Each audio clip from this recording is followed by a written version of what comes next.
Today, I am talking to new offensive coordinator, or I should say repeat offensive coordinator, Jake Spavital. We are going to talk about the run game, pass game, quarterback play, kind of his career as a coach and where it goes from there. And it's coming up right now.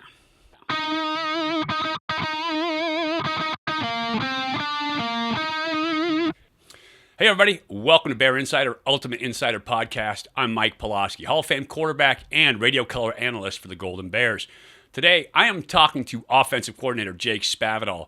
As y'all know, Jake was here before 2016. He is back in that same role, quarterbacks coach, offensive coordinator, and he's going to run a spread, no huddle, tempo style of offense based a lot of it in the air raid type system. He's also going to have some gap scheme running. We're going to talk about that during the interview. It's a fun interview here today. A lot of football, so you're going to get a lot of X's and O's. And you're going to get a lot of scheme out of it. But if you love football, you are going to learn a lot from this conversation. Now let's talk to Coach. Joining me now, new offensive coordinator. I shouldn't say new. I should say repeat offensive coordinator, Jake Spavital. And Jake, tell me what it's like for you to come back to Cal, kind of in the same role you were at before in terms of offensive coordinator, quarterbacks coach, and it's coming back home a little bit for you. Yeah, it's been probably one of the easiest transitions that I've had in my coaching career. Normally it's like you're going into some place, you don't know the ins and outs of it. Like you don't know where your office is or just how to get on a computer or who to talk to in certain situations or issues, or just with HR to our video guys to just all the little details. And it was kind of surreal when you just pulled up, I was parking in the same parking spot. I had the same office.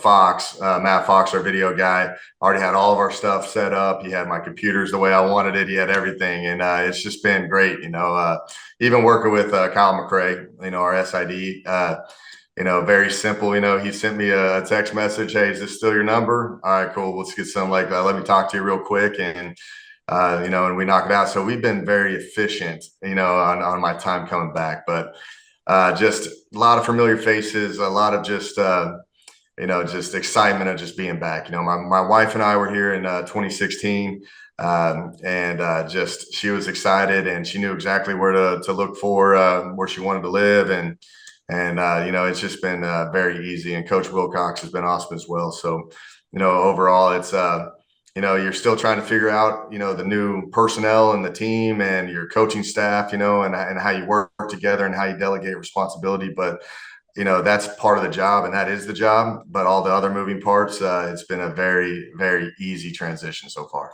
I was laughing because looking back at your resume, I think you were the shortest span for a head coach in Cal history, right? That 5 days of interim head coach that they announced you for.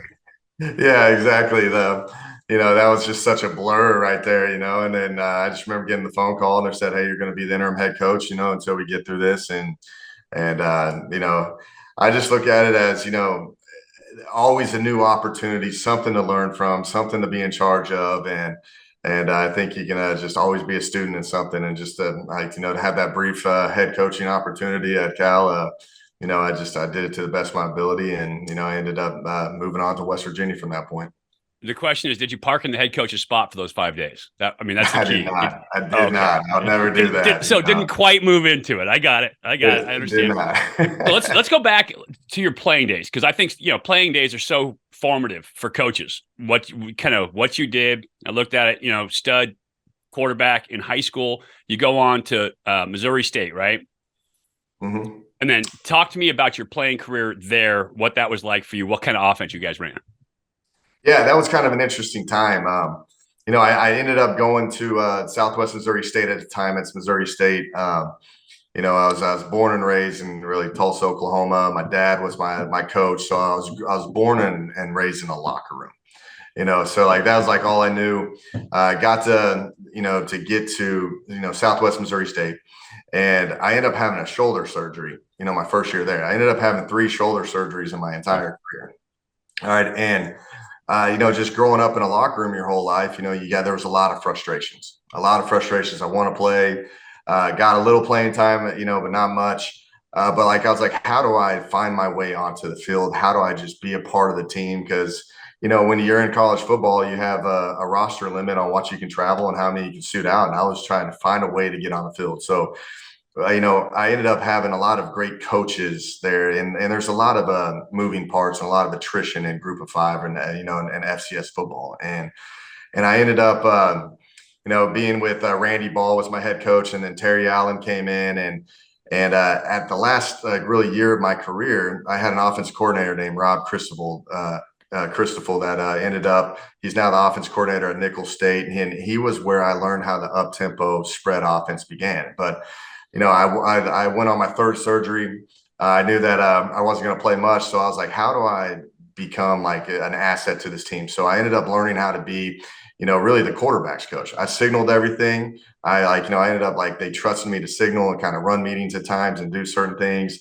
And but in order to try provide value, I had to find a way to get on the field. So I learned how to punt, to become the backup punter so I could travel. And then I became the holder. So then I learned like a whole side of like special teams. And at the same time got to literally be tutored by a guy that has run the up tempo spread offense his whole career. So he was the one that really kind of sparked my career in terms of just the love for the spread system and just being around it. And you look back and everything happens for a reason, and there's a reason and a purpose for everything that you do in life. And like that was like what I learned there, and like from then on I've always been in the spread system my entire life. So that was kind of how my career short-lived. I did get to fake a couple field goals here and there and do some stuff like that, but I wish I could have got to get under center a little bit more than what I wish, but it happens for a reason. Yeah, but like you said, when you're a quarterback and you're not playing, right? Those are super important years. For me, I got to sit for 3 years behind Troy Taylor, and it was really a blessing for me, right? Troy was genius. Like what he did and the way he studied, I learned how to play football. I came out of a wing tee offense in high school, and so I knew nothing about football, right? Like playing in the wing tee, you learn nothing about the game. And so you end up handing the ball off. You're a third running back, and you throw it now. And I ran for 1,200 and threw for 1,200. And so Cal's like, he's a pretty good athlete. We'll take a chance, right? But I learned how to play the position behind Troy, and then learned how to play quarterback and went on, great success, 11-year pro career. But being able to sit and learn without taking the reps, like that's a huge deal. And then you have to have that growth mindset, even at that age, to do it. So I love that fact. I love that as a student of the game, son of coaches, like it was there for you to get that done. Yeah, and I'm saying that you can learn. There's so many ways you can learn. I'd always prefer that someone can learn from someone else, like your experience. But sometimes you got to get thrown into the fire too, and it's just the way it goes. And it's up to just really learn from failure, and as sad as that sounds, but like that's what I do like all the time with like the quarterback play. I'm be like, all right, hey, this kid's got to play right now. So we've got to put him in stressful situations in practice, or they're never going to translate to the game on Saturday. Or there's the guys that get to sit there and then sit behind a really good quarterback for, 1, 2, 3 years, then you can just throw them in there. They know exactly what to do. They've already done everything that is imaginable over those years. And it's like the offense never stops, and then just continues on where you left off. And, it's like what you said just a second ago, the growth mindset, that is definitely a trait that is needed at the quarterback position. Because you can't be a robot when you're out there. You've got to learn the ins and outs. You got to learn the flow of the game. You got to learn matchups and just really the present moment on who's actually coming to play for you. And we all know that, like, you've had maybe a really good receiver, but they're going to have a bad day as well. And then watch your options and how do you move to other ways to continue to move the football. And like one of the greatest examples is Tom Brady. He's 45 years old, and he just finally retired, but he was always sitting there trying to perfect his craft and figure out, the new ins and outs and things and how he can be better. And that's why I love this game, because, it's something new every single time you walk out there on the field. No doubt about it. And we'll talk about getting thrown into the fire. That was my career with the Miami Hooters in the Arena Football League for my first year under John Fourcade as a head coach. Talk about a horrible situation, but I learned from it. So we'll move on. Now you're coaching, right? You come on as a GA, Gus Malzahn in Tulsa, and here's a guy who was famous for that spread, hurry up, tempo offense. What would you classify his offense? He's not an air raid guy per se, right? Yeah, no, he's a power run guy, right? But he's like, so that it was kind of unique. I learned from him how to play fast, all right, and run the ball efficiently, because like the game you have to run the football to be successful. And he was the first spread team that truly was a power and a counter team. Never implemented the QB run game. So I learned a lot of QB run game and how to play fast and run, power and counter schemes. And establish a run. And then he's going to establish a run, and then he's going to take vertical shots down the field. So I've literally taken that mindset. That system and thinking that way kind of changed the way I think about it, because I came out of a West Coast system. Runs, there's something about the mentality of gap scheme runs where you're going to clear that gap. You're going to push somebody out of the hole. You're going to put somebody on their back. Like, it's such a difference to those teams that just run pure zone stuff. And pure zone running schemes, like, you can be a little physical, but you're not a gap team. No question, and I think in today's time, and as the spread kind of no huddle offenses have evolved, like, teams have learned to create defenses, right, to just shut out the zone schemes. So they're forcing you to be, gap scheme and gap oriented. So that's where you see all these like 3 high safety defenses now, and they're playing a lot of odd fronts with the 4 eyes, because that's going to take away your zone schemes. But, just being around Gus for that 1 year, you knew that, teams are going to try to probably get in odd fronts and 4 down fronts where the gap schemes are truly really good versus anything, and it comes down to the mindset and the mentality that you play with at that point. Yeah, as long as you guys communicate up front, boy, that gap scheme is tough to stop if you can block it, right? Get those big guards and tackles pulling, and you're in trouble. So you move on, Houston, Dana Holgorsen. Now you got a Mike Leach guy, right? This is air raid stuff. Leach. So I became really good friends with Mike Leach. He came on my show a couple times. We used to hang out in Key West all the time. I'd go back and see him up in Washington State, back in Mississippi when he was back there. And just a phenomenal dude. But he used to talk about Dana all the time. Like, and what was that like coaching with one of his guys? What was that like coaching that air raid system? Yeah, like, what I learned from him is, I ended up, like, that's kind of the guy that gave me my opportunity, was Dana. I ended up living with Dana for a few years. He took care of me. He taught me how to take care of GAs. Like, I'm telling you, like, he treated me like one of the coaches, had more respect for that. Now, he was hard on me, don't get me wrong, but, like, that was on the field. And then, like, once you walked off the field, he was there to mentor me and help me and figure it out. And what I learned with him is about simplicity. And Mike, and you've talked with Mike Leach, and just everything is about being as simple as you possibly can make it, and don't overthink it, And when I'd sit there and watch Dana call plays, we had the number 1 offense in the country. Case Keenum threw for like 5,800 yards. Like, it was just absolutely insane. We ran like 4 plays. Right. And we taught the quarterbacks, well, if they're going to play very soft leverage on the perimeter, well, then throw it underneath.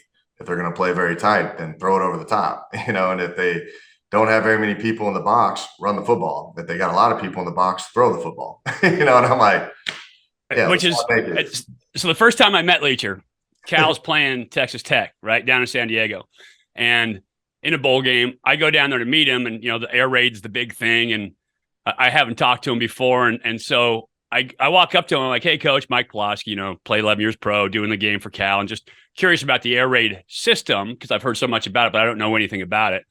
Like, what's the magic to it? He's like, well, football's a simple game. And I'm like, okay. He's patronizing me. Yeah, I played the position. I played 11 years. Like, give me the answer. He's like, well, it's really simple. You just get your guys where they aren't. And I'm like, all right, this is going nowhere. Like, this is going nowhere. And that was my introduction to Leacher. And then I brought him out on a bear hunt. And it got a whole lot deeper. So it was a lot of fun. But I like that system. And thinking that way kind of changed the way I think about it, because I came out of a West Coast system. Yeah, and I got, like, the way I kind of explain it, like on like what you're talking about right there, it's just get open. All right. So if you're running a post, all right, and there's a high safety over the top or a cover 2 safety, and you can't win on a post route, then run a dig. Like, it's just that's where the space is, and that's where the grass. So, like, everything is grass driven, space driven. Be very simple with the play calls. If you want an in-breaking cut, like, all right, so run where the grass is. It can be like a dig. It can be like a slant. It can be like, like almost a vertical in a way if the grass is there, and that's all I've been doing. I enjoy it too, talking with our players right now. It's just like, learn to get open, and like the quarterbacks just got to understand, get on to your next read and the timing of things. And it allows these guys to play very freely. And you are absolutely tweaking their nugget right now, because my lizard brain from that West Coast offense is like, what? Guys can change their route. You can, what? No, that's not okay. Like, you would call an option route, and it would be one dude on an option route before, when you're running the West Coast stuff, it's so rigid. and there's so many rules, and the quarterback has to manage everything, and like there's not a lot of options. There's nothing to it, but the air raid allows you to play more freely with a simple scheme. I say simple, not a ton of verbiage, but you can have 15 different looking plays from the same call. Exactly. And it just goes back to repping it. Like, so be very simple, and then just rep it over and over and over and over again, where they see every imaginable look and they're comfortable with it and they understand the ins and outs of it all. And then at that point, then you're going down to matchups. You're going down to players. And that's what matters in this game is, how do you get like your best players in the right spots? And when you start looking at like some things, everybody's going to have a bad day. So when they're having a bad day, you got other guys that know what they're doing, and you can maybe attack over here and tell him to go get open. And like that's like I got routes where sometimes no one's doing anything except one guy's just trying to go get open, and that's what we did with Chad Hansen. That's what I did with Demetrius Robinson, and and that's like they were really good at just getting open, and the quarterback was on the same page. And then when you got all of them that are really good, that's where it gets pretty fun, because they just got to pick and choose who the ball is going to go to. Yeah, now you're dangerous, right? I tell my quarterbacks all the time. I'm an offensive coordinator. I coach quarterbacks out here for high school, and I tell them all the time, we're going to make this guy have a bad day. We're going to make him pull his scholarship check, right? That today is the day he loses his scholarship check. And so if you can make a dude have a bad day, your matchups are winning, and I love that. Talk to me about some of the quarterbacks you've coached. You mentioned Case Keenum. Case was also on my show. Brandon Whedon was on my show. Like a lot of your guys were on the show with me, right, out hunting and fishing. And so I love a lot of your guys. A different skill set for all of them, right? B. Weed is that classic, like tall guy, big arm, pocket passer, right? Case, a little bit smaller, scrappy, not as big of an arm, more like a Jake Browning type of guy. And then you come through and you get Johnny Manziel. And so I've heard you talk about having that dual threat guy. How did coaching Johnny Manziel change the way you look at the game from the quarterback spot? Yeah, it's just when you have a guy that can do it both, like you ran for 1,200, threw for 1,200, and well, what are they going to defend? And I was no Johnny Manziel. Let's say that right now. But it's the same thing. You've got to utilize like that skill set. And when you have a kid that can maybe in like 2-minute drills be able to extend plays, that's a very dangerous weapon as well. But if you can implement the QB run game at times, which Johnny, that's where I learned how to do that a little bit, where, let's do a read run with him, where like that's going to really screw up the numbers for defensive coordinators. Because if you have a threat of a running quarterback, they have to add another person down into the box to account for the quarterback. All right. But then if that's the case, if you got the guy that can throw, well, you got single high coverage, you got one-on-one matchups. And if you got a good player, then there you got your one-on-one, and that's what you want when you throw the ball.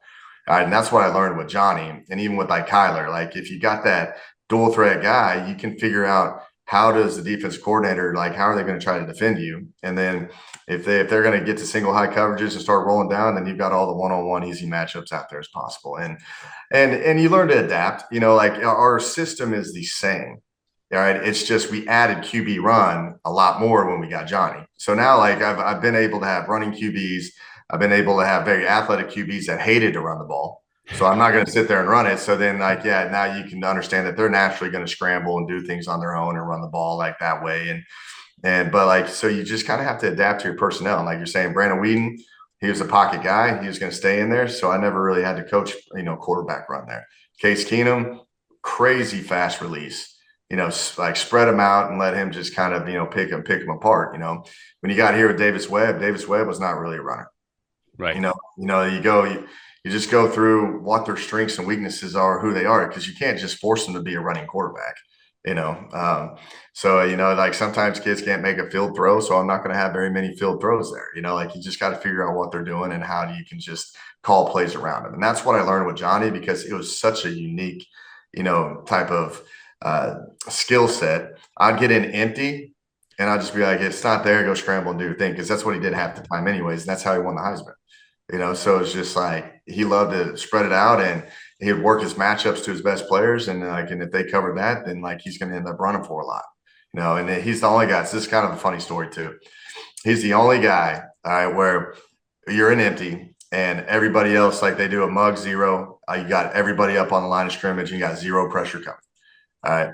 Well, majority of the time, you got to check probably protection. You got to slide the line. You got to drift away from the free hitter, and you got to throw an accurate ball, which is pretty tough. Well, Johnny would sit there and go, "This is the free hitter. I know he's the free hitter. I'm a better athlete than him, so I'm going to act like I'm going to drop back. I'm going to make a miss and go score." And he did it like 5 times throughout the course of the year. Oh So man. I'm in the quarterback room going, "All right, guys, you guys can't do this. Johnny can do Right. it." And like I'm like Kenny. I was Kenny Hill at the time who was here. He ended up going to the Incarnate Word. But I was like, hey, you guys got to slide the line. You got to get in something, or you got to motion the guy back into the box and create like an extra gap so you can have some time to throw the football. And Yeah. it's just that's what you got to do with those type of skill sets and those guys. Yeah, absolutely. That's great. Being able to adapt like that. So, I mean, such a huge deal. And that the quarterback who can run just creates an entirely different problem for defenses. You ever hear about defense coordinators? And as a quarterback pocket guy, like I'll watch some of these guys. Sometimes I'll be like, he's a runner first. He doesn't. But defensive guys go nuts and they freak out about having that dual threat quarterback. So it's a big deal. Yeah, and I've seen defense coordinators like they got great calls into certain things, and sometimes if that one guy like misses the tackle or is not in the right spot, those are really explosive plays hit. Yeah, whether it's a guard or a corner or a linebacker on a quarterback, the one-on-one matchups, you got to win them. And if your quarterback's winning them one-on-one, boy, you are in good shape. So Exactly. let's talk about where the game starts, right? The most important position on the entire field, that's offensive line. Cal struggled last year. There's no mystery to it. Struggle at that offensive line. How does your system, how does it change that? I know it's going to be a lot simpler, right? I know Billy. I like Billy. Played against Billy, but he was running that pro style system, West Coast based. That's a lot of verbiage, ton of different formation sets, moves, shifts, right, to kind of get places. I know that your system is faster because you have to be with a no huddle. Yeah, it starts with the O line. All right, so like I've always had success with tempo because tempo will base down defenses. Like even on third downs, I love to just tempo as fast as I can. So like especially if they're a team that's going to substitute and get into exotic pressures and things that like I don't think anybody in the world can pick up. It's just like why don't we just tempo as fast as we can so they get in a base look and then we have better odds of doing that. So like my whole deal is to always put the O line in a really good position. Like everyone talks about the QB and everything, but it starts up front and what are they capable to do? So we play fast and we call run and then we can throw with our RPOs. So that sometimes is your best protection. Like it's very hard to sit back and drop back all the time. I rarely do that. Like if I do have drop back concepts, there's a lot of hot answers and like they're typically the ball gets out of your hand relatively quick, like relatively fast. And that's like there's going to be times if it's third down at 15 or a 2 minute, yeah, we're going to have to drop back and we're going to have to go through progression. We're going to have to do those things. If the QB can find ways to get the ball out of his hand, like, and if maybe you got a one-on-one matchup or something like that, and that's why I give them the ability to check, so it doesn't put the pressure on the O line to block all those guys for the longest time. You'll see a lot of pocket movement, a lot of just things to maybe do a half roll, so you can get these guys not in position just so the defense can tee off on them. Like I'm a big believer in that of just protecting the O line on what they're capable of doing and where you don't have to just protect very long. All right. And you got to just train that quarterback to get the ball out of his hands, get it to his playmakers, and make sure that, there's times you got to do it, but you just got to sit there and protect as long as you can. Yeah, and Pac-12 fans, Cal fans that watched Oregon last year, Bo Nix, as good as he was, as good as they were, their whole run scheme, their whole their pass protection scheme essentially was around a power look, right? They're pulling a guard, they're giving that play action look, they're moving guys up front. Defensive line has to slow down, search for gaps, and then go, oh wait, it's a pass, and then redirect. And so it slows it down. It gives you some of that, and I think that's what you're talking about, right? Yeah, that's exactly what I'm talking about right there. We'll do a lot of those type protections, half rolls, power stuff, just to give like those offensive linemen a break. But like that's also the benefit of QB run game. All right. So if you get the QB run game, then like they've got to bring it down and you've got single high coverage. So you don't have to go through progression all the time. You can get the ball out a little bit quicker. Like it's easier to understand, okay, I can run a slant in a man, or I got fades, or inside box fades with the receivers. At that point, like that's easy. Like you just kind of hold the middle field safety with your eyes and you got to just deliver an accurate ball and that receiver's got to go in, like that's, but if you have to sit there and go, all right, I got to get to my middle curl and then I got to get to my outside curl and then I got to get to a check down, that just takes a long, long time. So you've got to establish like the run game. You've got to establish just, them to change their numbers in the box so you can actually get to a point where you can throw one-on-ones down the field, more efficiently than going through drop back. Yeah, awesome. Part of that, those big guys, what they do, we talked about it, that run game, that gap scheme. You've got Mike Blesh coming on, offensive line coach with you here. Mhm. Talk about what you loved about him at North Texas, what they did down there, and kind of what he brought. I watched their film. I broke it down a little bit. Those guys were physical. They were going full speed, right? The wheels were about to come off, which is exactly where you want an offensive lineman when he's on that pull. And so I really liked what I saw in terms of what he was doing coaching those dudes. Yeah, Blesh is really good. Blesh is he played in a up tempo air raid systems, but like the thing about him is he knows how to run the football. And it's all about the mentality and the edge and the demeanor. And he's going to make sure that those guys are playing at a very physical, and a tough nature. Right. And we talk about all the time about, with our guys, like offensive play, it's all about dictating the pace of play. It's always about being in a ready position. There's a psychological effect that you're just snapping it over and over and over, and you're coming off the ball and you're firing off the ball, like just trying to get after him as best you possibly can. And that's what Blesh will bring. Like Blesh is really good at that. He understands the ins and outs. He understands the RPO game, and that's why he's very important to bring here. And because he's just evolved, and I think where like I've been messing up with a lot of his run game, and then I'm doing a lot of different other things as well, which has been fun because we don't have to sit in there for these long meetings. We just can sit there and talk, just normal because we know what we're doing, and he's coordinated it before.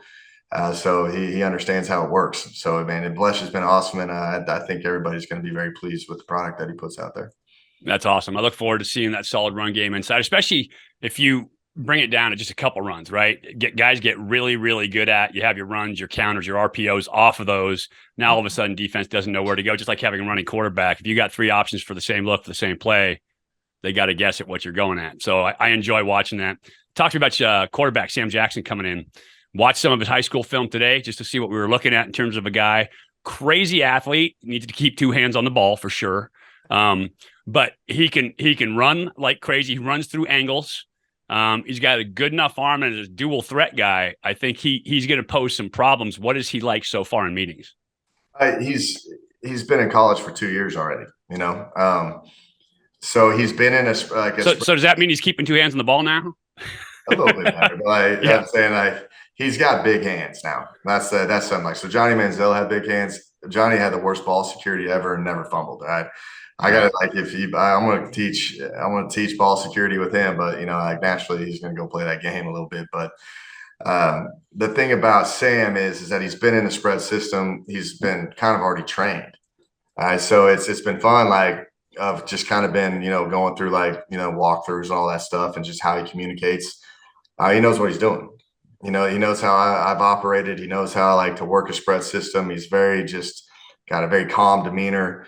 He's working at his craft every single day, which I love. And we talk through it all, and I'm giving him a lot of freedom to do things. And he's just very far advanced on what you typically get with a high school kid coming out of high school. And so you're going to see a very calm demeanor kid that knows what he's doing right now. And what's pleasing to me is that you can advance the installs a little bit more, throughout the course of spring, just because of how much ball he's already done in his career.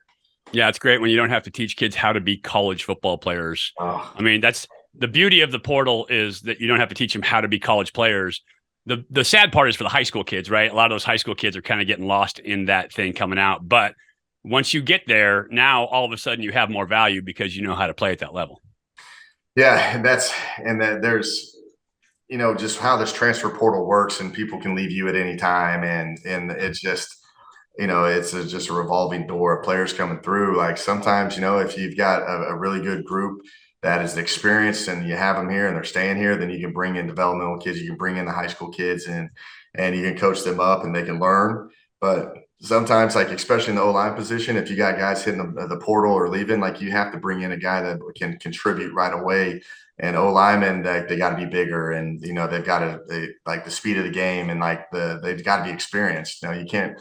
I've had 2 freshman offensive linemen start for me in my entire career, and they were top 5 draft picks. In the NFL. And that's a very, very rare deal. So it's just to be that kind of guy, you got to be pretty damn good. So yeah, so it's just all about making sure that like they can come in, they can like where are you at? What do you need? Do you need an experienced guy or not? And we need an experienced guy at the quarterback position, and Sam's already got played in games, not a lot, but he's been trained as a college quarterback. Yeah, talk to me about the rest of the quarterback room. Fernando Mendoza, when he came in his spring ball last year, I watched him, pretty good operator under center in spring ball from what I saw. Liked Yeah. him. And I know he's a gym rat, right? He's a guy that loves to stay around meetings, kind of won't I see the smile starting. You won't get out of your hair, will he? Like he's the guy that stays around the office. He's always asking coaches for more. That's promising too for a young quarterback. Oh, Fernando's awesome. I'm saying he's in here all the time. He's learning. In my short time with him, the improvements that he's made around our meetings and walkthroughs till now, it's been awesome to watch him because it matters to him. It's his life. So he's constantly on his mind. He's always asking questions, and they're good questions. And I think you guys seen him throw.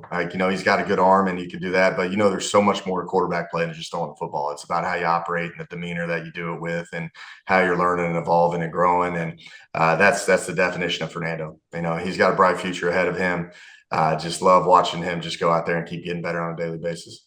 Yeah. And the rest of the quarterback room, talk me through the guys. You got Tyler Jensen and you got Noah right now. Right now, it's like those two guys have been two really good. Just they've been helping me out tremendously. They know more about they're the guys that I lean to, and I'm like, all right, they tell me how this works, and then they tell me all the ins and outs of it all, and I help them out. And but they're very calculated guys. They're very calculated. They know it, they're taking mental reps when they don't get reps at times. And for me, I feel comfortable right now, just throwing them out there in the spring, and they're going to operate and they're going to be able to go out there and play football. And that's what I love about these guys. I only got 4 guys right now. Probably going to bring in another one in the summertime, and who knows? It's just how this transfer portal works and all that stuff. But we do need to add another number into this quarterback room, and that's what we're looking for. And it's just always a constant conversation with coach on what we need and how to address it. But these 4 quarterbacks have been great. They've adapted really well, and I'm looking forward on Wednesday to watch them go out there and play. And real quick, receivers, obviously a couple of guys leaving the program, pretty good players. I like Sturdivant a lot. But you got some dudes in-house, right? Jeremiah Hunter's good, Maven Anderson, Monroe Young, Mason Starling, right? Justin Richard Baker, Magnum, Tommy Christakos. These guys all add something at that spot. So you come into a pretty well-stocked cupboard there. Yeah, and I'm really curious about I've seen the tape from last year, so I know what kind of Monroe and Jeremiah Hunter does and Maven Anderson, but I'm still trying to look at the other guys too, and this is going to be a great opportunity with for me because I got just an open opinion right now on everything, and it's going to be fun to watch these guys go compete and play. And I feel like we've got a lot of great walk-ons as well. A lot of guys that I think will contribute in some way. But how you evolve, I do think we've got a lot of tight ends as well. So you're going to see a lot of time. So I'm going to mess around with seeing them on the perimeter and seeing them run routes and stuff. So spring ball to me is all about just here's your base installs. I'm not going to sit there and try to scheme up the defense. I want to see if they can get open, they can compete, and they get if it's a one-on-one situation, can you win and press? Can you get open in zones? And if you just keep repping the same plays over and over and over again, it's going to be fun to watch who's going to really take it over. Because I've had receivers that run 4.7s and can have 1,000-yard, receiving. It doesn't have to be a fast guy. It's about just getting open and how you win on one-on-one. And I'm really, really fired up to watch this group go on Wednesday as well. That was going to be my next question. You hit it, tight ends. What happens to those guys? Do you put a tight end in the box more the Lincoln Riley style, or do you keep guys outside, play the big matchup on the outside? I'm going to do it all. I'm going to do it all right now, and I'm going to see what they're capable of doing. That's kind of the tight end position is kind of like the dual threat quarterback position in my mind. If you got a guy when I was here with Malik McMorris, Malik wasn't gonna very athletic and all that, but he wasn't gonna route you up and win vertical on a route or anything like that. But I would utilize him by slipping into him in the flats and throwing screens back to him, or slipping him through the line on pop plays. You figure out who they are. But I'd always put Malik out there in practice and just see what he's capable of doing. But that's what I'm gonna do with all these guys. I want to know. When I got to West Virginia, I had a tight end that plays for the Bears right now, the Chicago Bears. Well, man, he can run routes, and I can split him out, and I can motion him in a box, and I can do all those good things. So I feel like I got some guys that can contribute to that. But why not? It'll be a lot of humor involved with this when you throw someone out there and the other day in a walkthrough, we had a tight end on an inside box fade, and I was we might have to throw it to the other direction on this one or something. Like, and Yeah. they're fun conversations and it's fun. Like I just enjoy it right now. And but in spring we're going to see what all these guys are capable of doing, and then we'll kind of have more of an answer when we hit the summertime, because that's when you got to start going and start solidifying who you are as an offense. That's awesome. I know we got a couple dudes at running back as well, but obviously the young freshman coming in, Jay Knott, pretty special when you look at him on film. Pretty good players. Some dudes that can play there as well, and in your system running the ball, I think they're going to get an opportunity.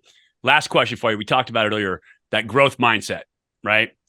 Head coach for 4 years, Texas State. What did you learn? What do you bring with you now? I mean, there's a lot of stuff. Before you become a head coach, you think you know everything, and then all of a sudden you become a head coach, and now it's like, oh, like I never was faced with that before. Now it's a different animal. What did you learn, and how does that make you a better coach?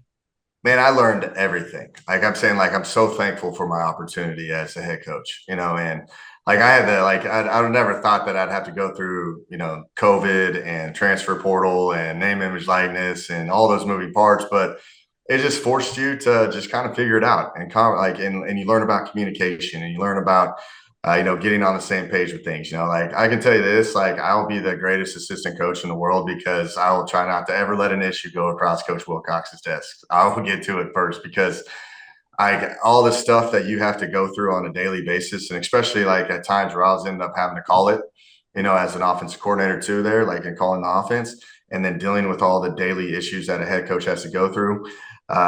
Man, I'm very like appreciative of it, like the assistant coaches that would never let an issue get to my desk, and that's my whole thing. Like I told Coach Wilcox, however you want it, I promise you, I'm not going to have any of our guys have any issues that come across your desk, because I know that you got a lot of things to deal with, and he just laughs at me, and you know how Coach Wilcox is. He wants to be involved and do all that and do his part, but I just was thrown in so many of those situations, and I know that I'm here and I can take a lot of the pressure off of him and kind of just be like the head coach of the offensive side, and I can handle it over there. But you never know what's going to happen as a head coach.